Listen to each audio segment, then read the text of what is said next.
everybody talks about the grudge between you and Devin Haney, but it feels like there's a grudge between you and Rolly Romero here.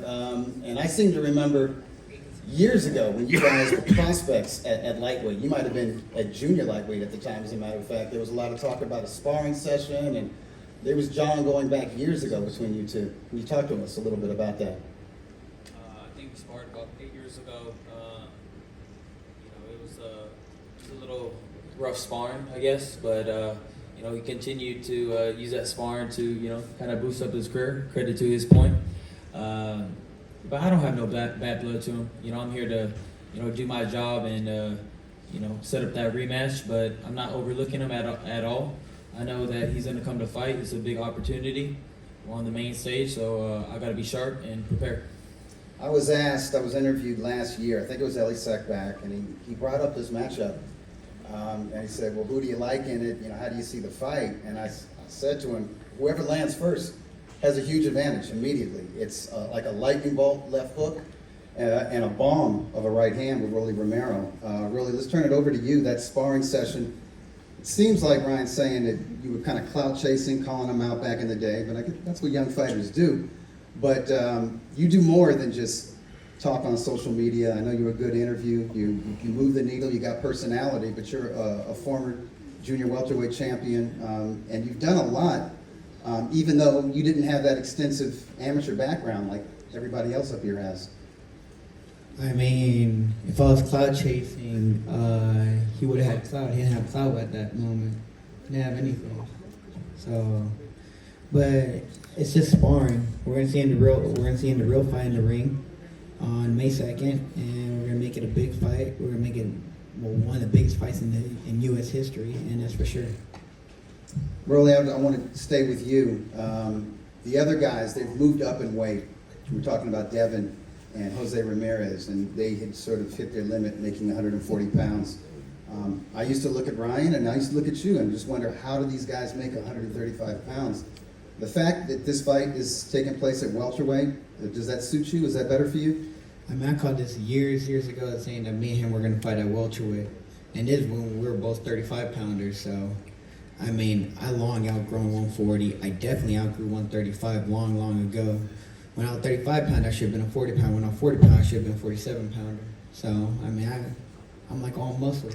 Does that affect your stamina? Does that affect your punch resistance when you're boiling down to make an unnatural lightweight? I mean, it affects everything. I mean, it affects timing, explosive, everything. Anything you got, it really affects you. Can you talk to us just a little bit about how important this fight is to you? I mean, is this the most important fight of your career, even though there's not a world title on the line for it? You're fighting one of the most popular fighters in the sport right now. No, we're fighting for a WBA. For WBA. Is it the full world title? No, it's the regular. I'm sorry, guys. I just recognized the Ring Magazine title, but you guys are real. You guys are real fighters. You guys are. You guys, it's a very good. Hey, Turkey, I am your champion, by the way. Ring Magazine, I am your champion, We don't give a fuck what you Your want, Excellency, bro. I am your champion. Bro, we don't give a fuck, bro.